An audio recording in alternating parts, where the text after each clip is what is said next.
supplies. When I have a general and I have to sign for a general because we have beautiful paper, the gorgeous paper, I said throw a little more gold on it, they deserve it. I want to use the big, beautiful, firm paper. What? What is, and why is the paper like this? I don't understand. What paper goes like this? Can we see, what is this? Can we see the big, beautiful, firm paper he's talking about? There you go. In today's political landscape, where spectacle often overshadows substance, Donald Trump, the sitting president of the United States, turns leadership into a stage act of ego, chaos, and relentless self-promotion. At his side, Karoline Leavitt fuels the frenzy with her flair for dramatic statements and headline-grabbing theatrics. Enter Stephen Colbert, the Trump's latest move, a whirlwind of contradictions wrapped in performative confidence, perfectly captures his governing style. Every announcement lands like a half-finished magic trick, leaving allies and critics equally bewildered. Colbert cuts through the confusion, exposing the gulf between promise and performance, boldness without clarity, bravado without results. Meanwhile, Leavitt's over-the-top statements magnify the chaos, turning policy. Trump then turned his attention to modernizing the Navy. Those ships, some people would say, no, that's old technology. I don't know. I don't think it's old technology when you look at those guns, but it's something we're actually considering, the concept of battleship. Battleship. We're also considering the concept of Twister, the notion of hungry, hungry hippo, and of course, Yahtzee, or in my case, If you're enjoying this video, don't forget to like, subscribe, and hit the bell icon. Now, take Trump's so-called legislative breakthroughs. They're unveiled with dramatic speeches and sweeping promises. But when the curtain falls, the details vanish. Grand reforms crumble under bureaucratic reality, leaving behind empty slogans. Colbert transforms these misfires into masterful comedy, revealing the gap between intention and outcome. And when Leavitt chimes... There's a process that you follow. When a shutdown starts, people are what's called furloughed, okay? They don't come to work, they're not paid, but when the shutdown's over, everyone gets their job back, often with back pay. But now, Trump is threatening to use this excuse to fire a whole bunch more people from the federal government, posting, Republicans must use this opportunity of Democrat forced closure to... On the world stage, Trump's diplomacy dances between flashes of brilliance and sheer bewilderment. His summits and trade talks unfold like episodes of unscripted reality TV, world leaders unsure whether they're negotiating or performing. Colbert captures the absurdity perfectly, reframing gestures of strength that end in confusion. With Leavitt's trademark intensity amplifying every moment, what should be foreign policy feels more like high drama. Each handshake, tweet, and... Trump also went very dark at times, warning the military brass about America's #1 enemy, Americans. Last month, I signed an executive order to provide training for quick reaction force that can help quell civil disturbances. And this is going to be a big thing for the people in this room because it's the enemy from within, and we have to handle it before it gets out of control. When crazies strike, Trump and Leavitt blend improvisation with performance, creating moments equal parts cringe and comedy. Press briefings resemble late-night auditions more than serious governance. Partial truths, inflated confidence, and constant narrative shifts stir a storm of confusion. Colbert mines this chaos for humor, revealing the contradictions beneath the showmanship.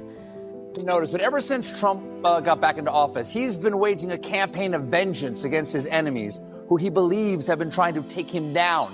Now he's focused all of his rage on the one foe who refused to take him up, and that is the UN escalator. So right now, yep.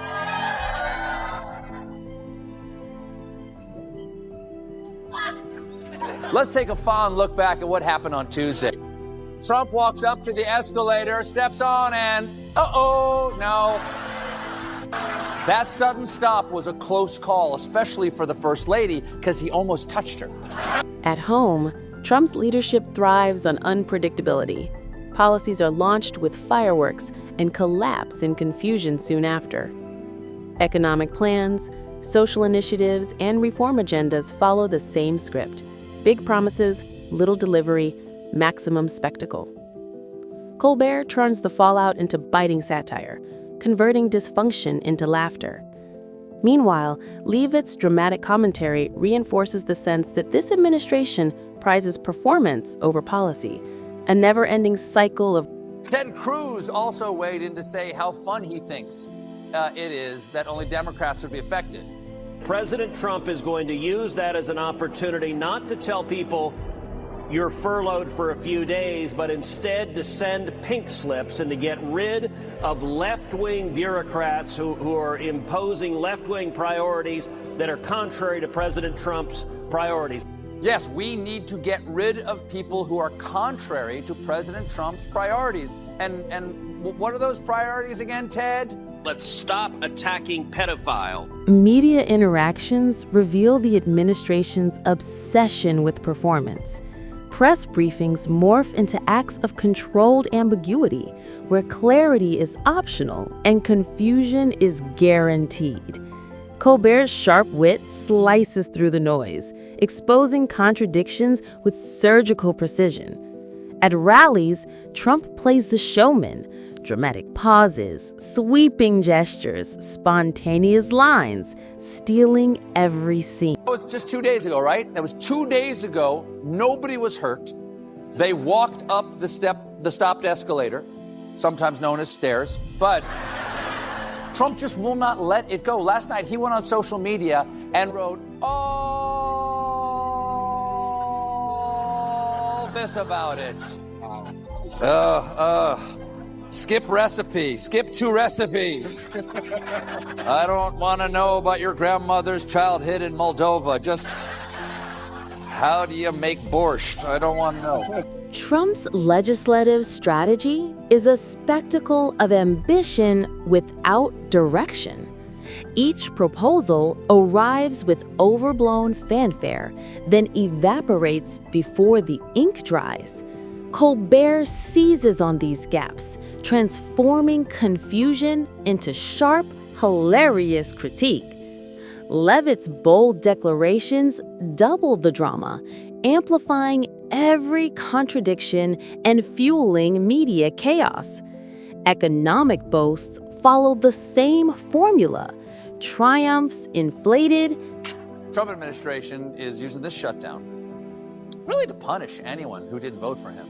They're cutting funding for federal projects in 16 states, all of which voted for Kamala Harris in last year's election. For instance, here in New York, they froze $18 billion in federal funds for New York City's mass transit system. You think you can scare New Yorkers? Really? Colbert's satire thrives on that unpredictability, turning global missteps into laughter that stings.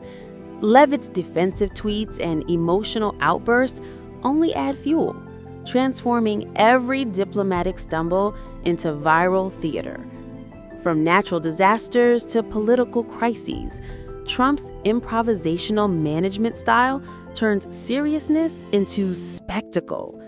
Colbert exposes the gap between claimed competence and chaos. He described his harrowing experience the day the escalator died. The escalator going up to the main speaking floor came to a screeching halt. It stopped on a dime. It's amazing that Melania and I didn't fall forward onto the sharp edges of those steel steps face first. Now, usually when a drama queen throws that much of a hissy, at least Andy Cohen interviews them after the... Colbert's commentary cuts through Trump's rhetoric with surgical precision, revealing contradictions and logical gaps buried under bravado. Leavitt's relentless repetition of talking points only deepens the irony.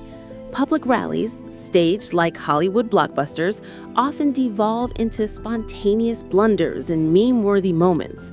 Colbert transforms each into a satirical masterpiece, contrasting grand intention with clumsy execution. It has not publicly announced cuts that affected a state that backed Trump in 2024. Well, that is good news. Look, that is good news for federal projects in red states, like North Dakota's Ronald Reagan Oil Field and Memorial Whorehouse. You know their slogan, drill, baby, drill. That's also from Deadwood. I think that's it. Trump's stance on social issues provides an endless stream of satirical gold. His confident yet contradictory statements on culture and policy leave the public torn between disbelief and laughter.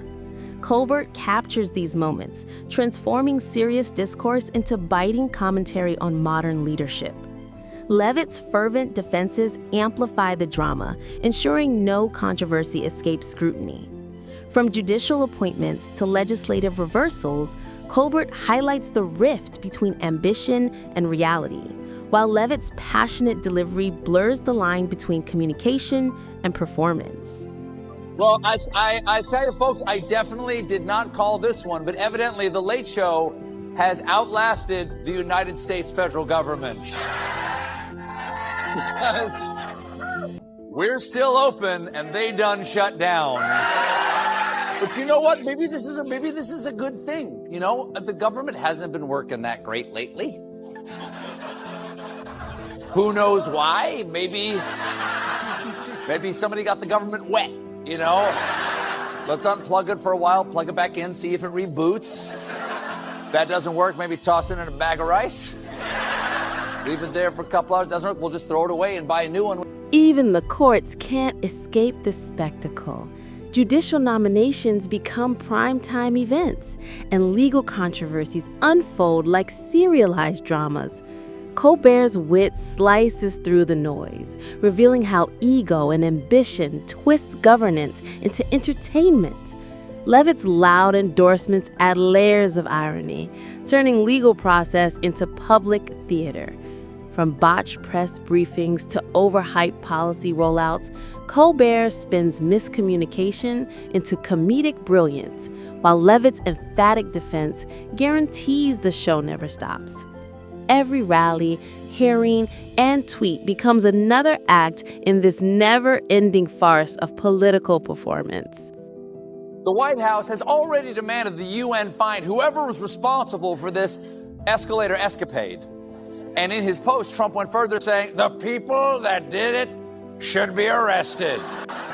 Yes, it's a police matter now, which brings us to another installment of our hit new CBS procedural, Escalator Investigator.